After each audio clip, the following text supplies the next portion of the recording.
I mean, Andrea and I were codependent. We had to be.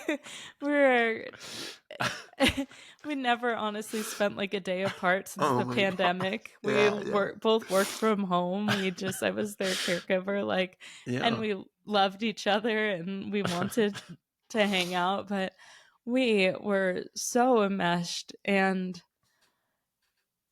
how that ended up looking in the last days of their life for me was that even when Andrea lost language, I felt I knew them so well that I could articulate every single thing that they needed. Like, you person, you got to get out of the room. Your energy is not right. Someone else, you got to come in. You're singing, turn the volume down a notch.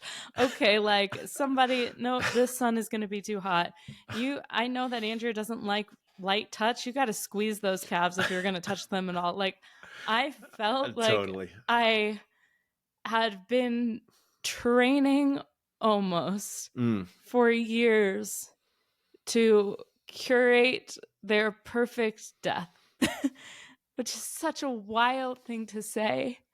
But after it was over, down to the songs that I played, after it was over, I felt like there was nobody else who could have walked them through this the way that I did. The love that we built, the closeness we had, how the depth with which we knew each other.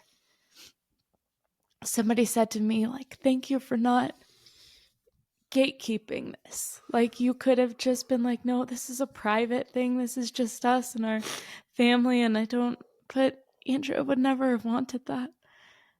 So that didn't even cross my mind, you know? They would want to be surrounded by everybody that they loved. They fucking hated being alone.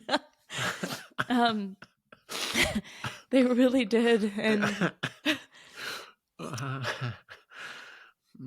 And I've written about this story, but it's really special to me. I did not know, and I have a bone to pick with hospice. They were really lovely people, but when they told me that they were going to give Andrea drugs that would sedate them, my definition of the word sedate was different than the reality. I thought that they would be loopy and out of it. And what it actually meant was that they were pretty non-responsive.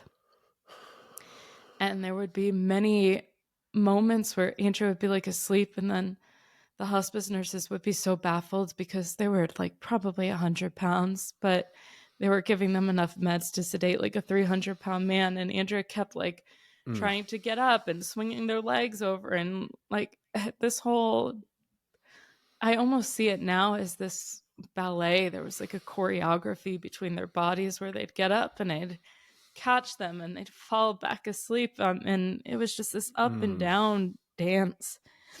But I thought we'd have a final conversation.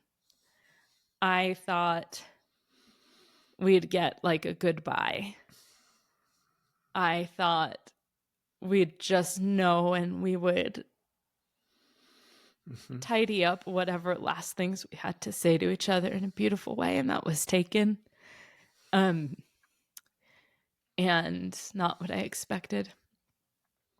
But within a couple of hours of me really having to sit and grieve with that, I mean, who were they if not like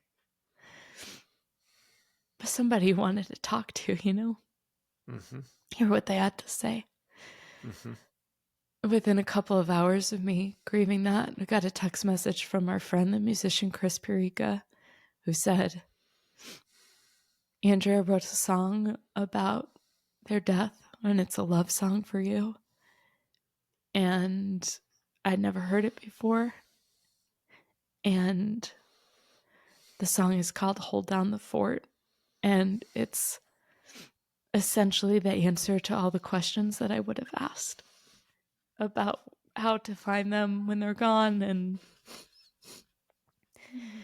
I couldn't believe it, really. It felt like, you know, they were in this liminal space. and already figuring out in a way how to communicate with me or answer what I needed answering from beyond. It was really incredible. Yeah. And as hard and awful and gruesome as those days were, it wasn't like watching somebody just peacefully go in their sleep. Like, I didn't feel like that to me. It was also so beautiful. It honestly, it's wild to know that the documentary does not end on Andrea's death. Andrea was able to see the documentary many times, which was an act of love on the part of the filmmakers for sure. That they never said that, but and we know it was. And it's the last 3 days of their life could have been its own documentary, honestly. It so much happened. There was so much healing. There was so much beauty. And it was just true Andrea fashion.